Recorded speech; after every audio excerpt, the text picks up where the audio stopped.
Muhammad Ali didn't fight like anyone else. You couldn't time him, or at least, that's what people thought. Three men saw something different, not faster, not stronger. They saw the rhythm, and they found a way to break it.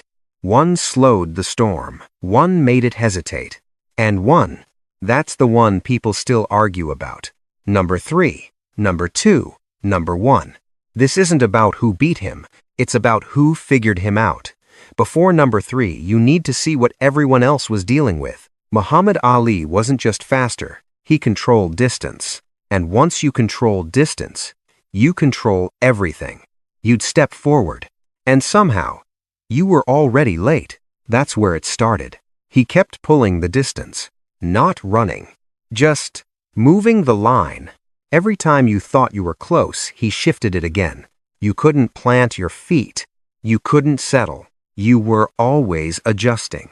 That's the trap. He built what felt like a front-hand fence, not something you hit once. Something you kept running into, again and again. The crowd could feel it. Not noise, control. You'd watch opponents come in sharp, shoulders tight, eyes locked. Then, something small would happen. They'd pause. Just for a second. That second was everything. Because once he made you hesitate, you stopped acting. You started reacting. And when you're reacting, you're already behind. You could feel the air change. Not silence, but something close. Like everyone in the room knew, the rhythm wasn't yours anymore. Ali didn't rush. He made you walk, step by step, into something you didn't understand yet. And by the time it clicked, it was gone. The distance, the timing, the control. It never belonged to you. That was the first crack. Not loud, not dramatic. But you could see it if you were watching closely. Joe Frazier didn't try to match the rhythm. He didn't chase speed. He didn't try to solve the puzzle the way everyone else did. He walked forward, slow, heavy, relentless. That was the difference. Most men tried to catch Ali. Frazier made him walk, step by step, into something solid. At first, it looked normal. Ali still moved, still pulled the distance, still made it look easy. But something small started to change. You could feel it. Not see it right away. Feel it. Frazier kept coming. No pause. No hesitation. Just forward. Every step, asking the same question. Can you keep this up? Ali started moving more. Not because he wanted to. Because he had to. The space was shrinking. Not fast, but steady. Like a wall closing in. That's the thing about a wall. It doesn't rush you. It just stays there. And the more you move, the more tired you get. You could see it in the body. The steps got heavier. The movement wasn't as light. Still fast, but not free. That's different. The crowd felt it too. The noise changed. Not quiet, but tighter, like something was building. Frazier didn't need to be faster. He just needed to be there. Again, and again, and again. Making him walk. That was the first problem. Because once Ali had to move this much, the rhythm started to stretch. Not break. Not yet, but stretch. And when rhythm stretches, timing starts to slip. Just a little. Just enough. The wall wasn't beating him. It was slowing the storm. And that was new. The machine had its first problem. But slowing him down wasn't enough. Because what came next didn't touch the body. It touched something else. If the wall slowed him, this one made him think. That was the second crack. And this one felt different. Ken Norton didn't walk him down like Frazier. He didn't build pressure the same way. He stood there, but something about it wasn't right. You could see it immediately. The stance, the angle, the way he faced him. It didn't look familiar. And that was the problem. Ali was used to reading people. Distance, timing, movement. He could see it before it happened. But here, something was off. Norton was standing the wrong way. Not wrong like a mistake. Wrong like a mirror that doesn't reflect correctly. You look into it, and something doesn't line up. At first, Ali still moved. Still pulled the distance. Still tried to control the rhythm. But the reactions weren't clean anymore. You could feel it. That tiny delay. That half second, it showed up again, and again, and again. He wasn't late, but he wasn't early either. He was stuck in between. That's the worst place to be. Because now, you have to think. And when you think, you pause. The crowd picked up on it. Not loud, but uneasy, like something didn't fit.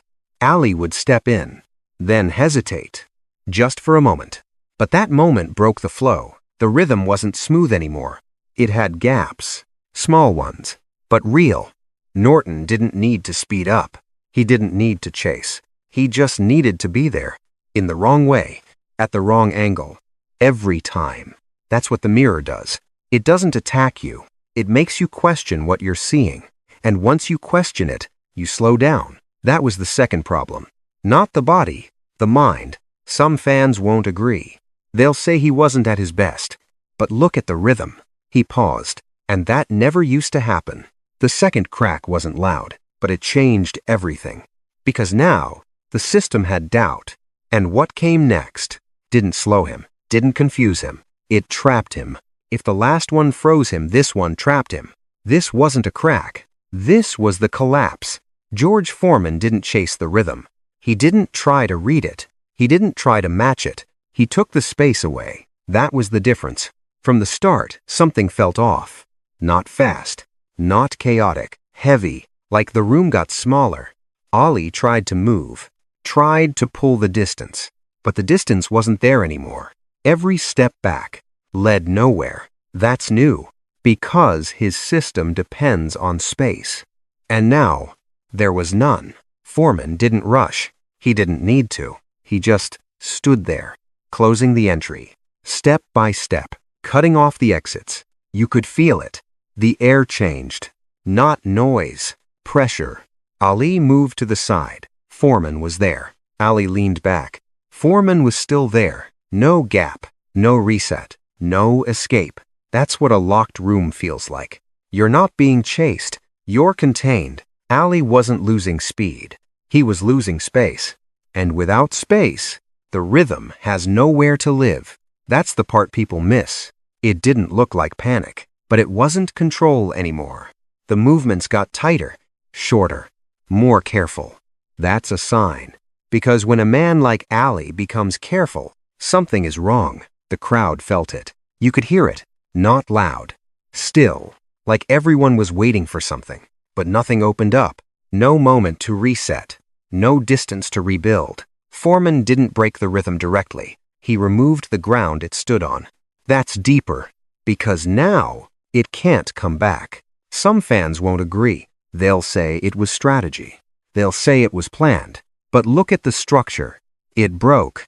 This wasn't a slowdown. This wasn't hesitation. This was containment. The system had nowhere to go. No space to breathe. No room to move. The storm wasn't stopped. It was trapped. And once it was trapped, it couldn't be what it used to be. That was the final problem. Not a crack. A collapse. 3 men. 3 different moments. 3 different problems. Number 3. He made him walk. Slowed the body. Stretched the rhythm. That was the first crack. Number 2. He made him think. Froze the mind. Created hesitation. That was the second crack. And number 1. He took the space away. Broke the structure. Ended the system. That was the collapse. And here's the thing. Muhammad Ali was still great. Still fast. Still ahead of almost everyone. But no system is untouchable. Not forever. Every system has a limit. Every rhythm has a pattern. And once someone sees that pattern, they don't need to be better. They just need to be different. That's what these 3 men did. They didn't fight the storm. They found where it breaks. So now the question is simple. Which one really figured him out?